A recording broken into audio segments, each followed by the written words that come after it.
Hi, my name is Jen Reynolds, and this is the second in my series of the top 10 how to be successful in your online science course, specifically this time. If you are interested in other videos, I have pre-recorded another video on how to be successful in getting started in an online course. But these are specifically how to be successful in an online science course. This could be biology, microbiology, chemistry, anatomy and physiology, an introduction to biology course. No matter what you are taking, these are applicable to all. Number one, be prepared. It's always helpful to make sure that you are prepared and that you are ready to go, that you have all of your equipment working, that you've tested your microphone, your webcam, your IT, your learning management system, microphone, webcam, and that you have paper and pen ready to go, that you have questions written down from when you were on before, and follow all the steps in the getting started video first, and then you'll be ready to be prepared throughout the rest of your course. Number two, use your planner to stay organized. Some people have a physical planner, other people have a computerized planner. Some people use planners in their iPad or their iPhone or their cell phone, Android, or whatever type of cell phone that you have. It's your responsibility to pay attention to the deadlines and due dates, and this is where this comes into play. It can help you. There is free apps that you can install to help you stay organized, things with alarms that will go off if you want something to go off 5 minutes before, an hour before, a day before important things are due. Then set those alarms to remind you, and this will definitely help you out.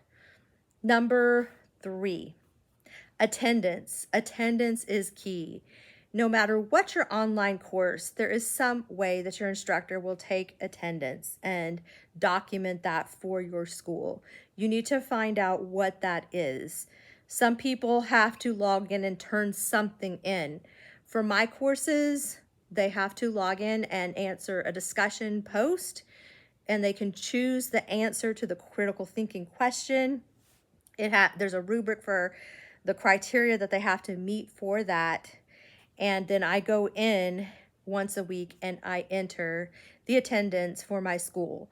If they don't log in and complete that, then they are marked absent.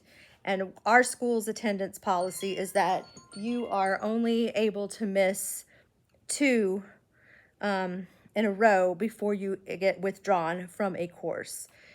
Just logging in and looking at information but not doing anything doesn't count at all. You have to do something and you have to post an answer to that. A lot of online courses have someone, will have an instructor maybe posts a question, and then students will have to answer to that, and then will have to reply to one or two posts. So every course is different. You just have to find out how yours works and then meet that weekly criteria for success of the course. Number four, read your chapters and your online materials. These will be very beneficial to you. And when you take ownership of your learning, your education is more valuable to you, because the more you participate, the more you will learn and you will be the better for it. Your instructor is not trying to be tough or mean. There's high standards, but it's for your success, because we know that online courses are tough and difficult and that you're juggling a lot and balancing a lot. But like myself, I want you to be as successful as you can in the course.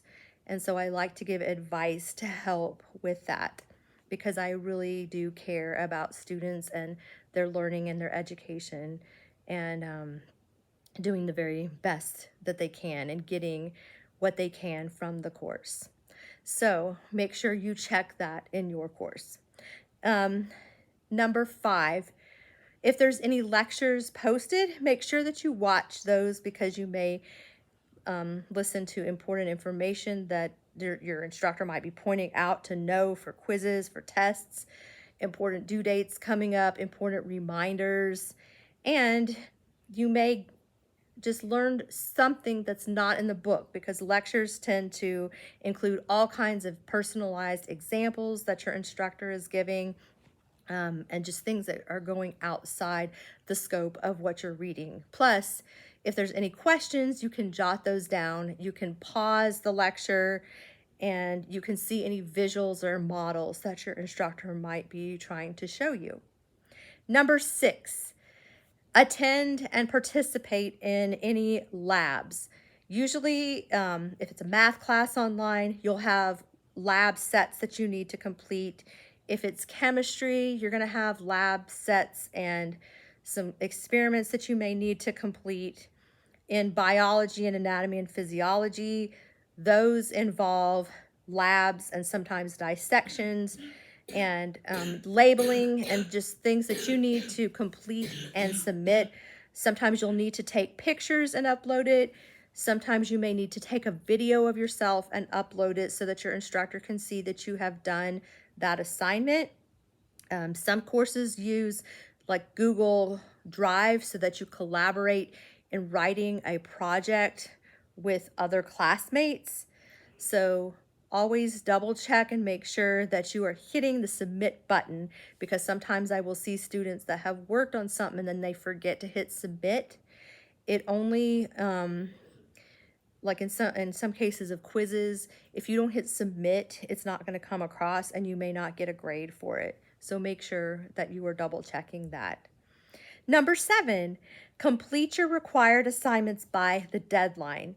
This is important for success in your online course, especially if it is a paced course where you have things that you need to meet. In this case, and in the case of my courses that I am teaching now and have taught in the past, they are set up to where the course assignments open up at a certain time on a certain day, and they are needing to be completed within an open window or an open time frame. It will show the date and time it opens and the date and time it closes. You need to read that and make sure that you are aware of this, because it's your responsibility to complete it by the time it closes. Usually those lock up, and some instructors don't let you have a second grace period to complete it once it's done or once you've missed it. Some instructors will take off 10 points a day, or they will accept, they'll give you like 1 day grace period and then your 0 will stay a 0. So you need to make sure that you understand the deadline and what those circumstances are where you may turn something in late. Number 8, make sure that you have reliable Wi-Fi or reliable computer. Even if you live in an area where the internet is sketchy or you don't have the best Wi-Fi, if you signed up for an online course, you need to make a commitment to working through that issue. There is typically Wi-Fi at just about every fast food restaurant, your local library, if there's a school nearby you. There are plenty of places where you can access Wi-Fi. So some instructors will not take that as an excuse.